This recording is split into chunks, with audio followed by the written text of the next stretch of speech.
They turned their backs on me when I needed them most. They refused to acknowledge my loss, leaving me alone in despair. But the moment my mother-in-law spoke, everything changed, and they regretted it. My name is Carter, and I had always believed family would be my sanctuary, a place of unconditional support. I had spent years building a life of stability and luxury with my husband, James. Our home overlooked the city skyline with floor-to-ceiling windows, a private garden where roses bloomed year-round, and interiors curated with modern art and warm, inviting spaces. Everything was designed to nurture our family, our dreams, our future, and the children we longed for. James and I had been ecstatic when I learned I was pregnant with twins. The joy, the anticipation, it was overwhelming. We imagined a nursery filled with laughter, the pitter-patter of little feet echoing in our halls, and the warmth of a growing family. But life, as it often does, had a cruel twist in store. Complications arose, and I required urgent surgery. The joy of anticipation transformed into fear and anxiety. I reached out to my parents, hoping for support, comfort, and reassurance. But what I received instead was coldness, judgment, and refusal. "We can't get involved," my father said, his voice devoid of empathy. My mother avoided eye contact, muttering excuses about responsibilities, as if the pain of losing our twins was something they didn't need to witness or validate. The room I had hoped would be filled with love and encouragement felt empty, cold, and isolating. James tried to console me, but even he was powerless to counter the stark absence of my family. I was wheeled into surgery with a sense of betrayal heavier than any physical pain I could imagine. The doctors' voices were distant, the beeping of monitors echoing like the harsh reminders of life's fragility. I held James's hand, trying to anchor myself, while my parents remained absent in both presence and spirit. Hours later, I awoke, weak and devastated, my body and heart aching. The doctor delivered the news with clinical precision.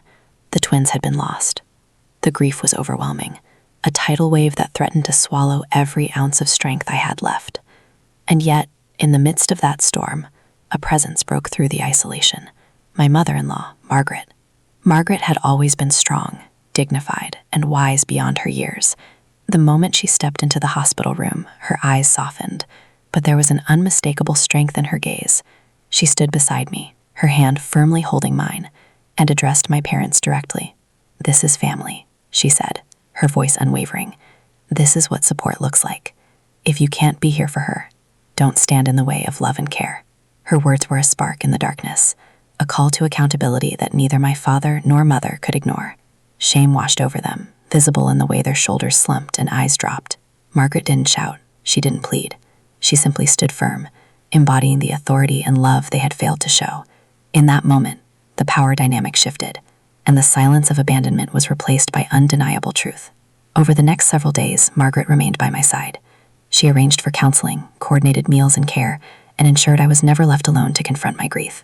Her support was a revelation, a reminder that family isn't defined by blood alone, but by compassion, loyalty, and courage to act when others fail. Inspired by her example, I began documenting the events surrounding the lack of support I had received. Conversations, messages, and testimonies were collected, creating a record of my parents' refusal to provide care during a critical moment. I didn't seek revenge for spite. I sought accountability. The emotional betrayal they had inflicted was deep, and their public recognition of it needed to match its gravity. When the time came to confront them, I did so with calm precision. I invited my parents to a private dinner with Margaret present as a witness. The room, elegantly set with soft lighting and fine china, became a stage for truth. I calmly recounted the events of the surgery, the absence of care, and the emotional pain they had caused. Margaret's presence reinforced the weight of my words. There was no shouting, only clarity and undeniable evidence. My parents' attempts to justify their absence crumbled. Excuses about busy schedules, responsibilities, and emotional discomfort were met with unwavering truth and the reminder that love and family obligations cannot be ignored when lives and hearts are at stake.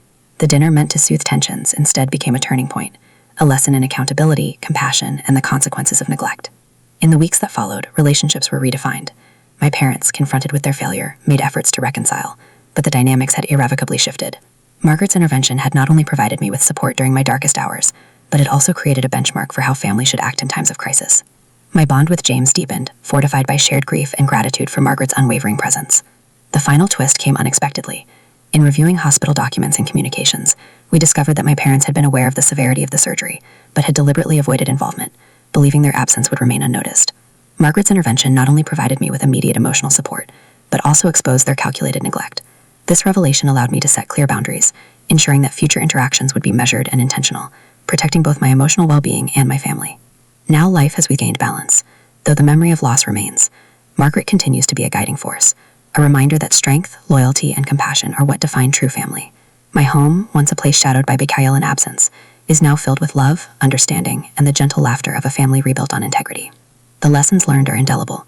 Courage can emerge from unexpected allies, and accountability can transform betrayal into empowerment. Luxury in this context is not material. It is the peace of knowing that love, support, and truth are never absent when you act with clarity and purpose. And even in the face of unimaginable loss, justice, recognition, and emotional strength can restore dignity and hope. The moral is clear.